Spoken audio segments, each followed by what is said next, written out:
Hi, I'm Yasmine Badr.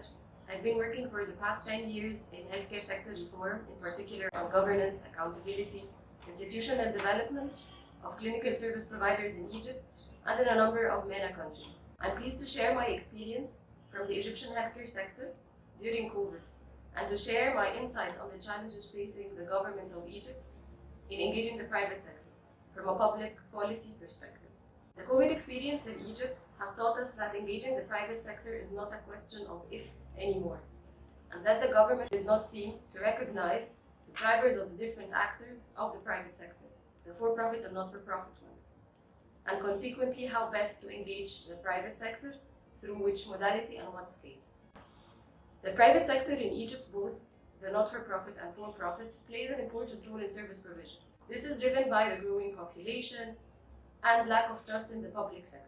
Given the dispersed regulatory function across different bodies and poor coordination mechanisms, the accountability of the private sector is lost between the different entities. It's worth mentioning that many of these entities or bodies do not fall under the mandate of the Ministry of Health in Egypt.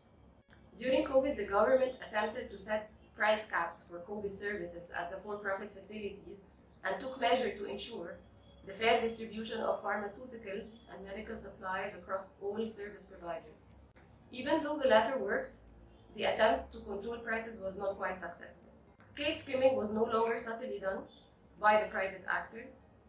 To try to balance out this behavior, considerable efforts were undertaken by NGOs, non-profit organizations, and civil society to provide essential services and establish isolation wards supported by donors. During COVID, the government of Egypt referred to the private sector as partners in multiple statements.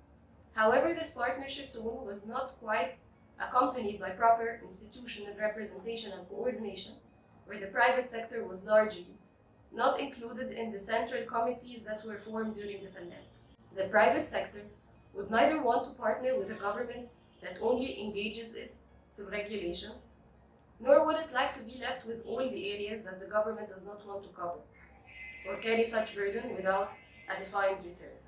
Moving forward, post-COVID period, the government of Egypt is currently under immense economic pressures, where the cost of health services and supplies is shooting, and the ability of the government to continue running its healthcare facilities under these economic pressures are quite impossible. The issuance of a recent government policy for state ownership by the Prime Ministry is quite an afterthought rather than a proactive step towards the engagement of the private sector. Despite its essence to encourage private sector participation and for the government to withdraw from a number of economic sectors, the way to do so in healthcare is still not clearly formulated. It still needs to be articulated, the different modes of engaging the private sector, as well as the scale and scope of such engagements.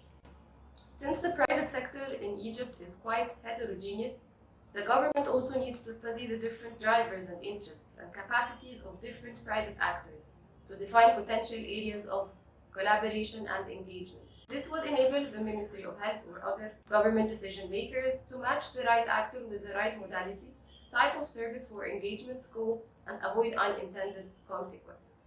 Finally, it's needless to say that a fruitful engagement is only possible through building trust between the private sector and the public sector, not only confined to the government and the private sector, but also includes the people who are offered the services. Thank you.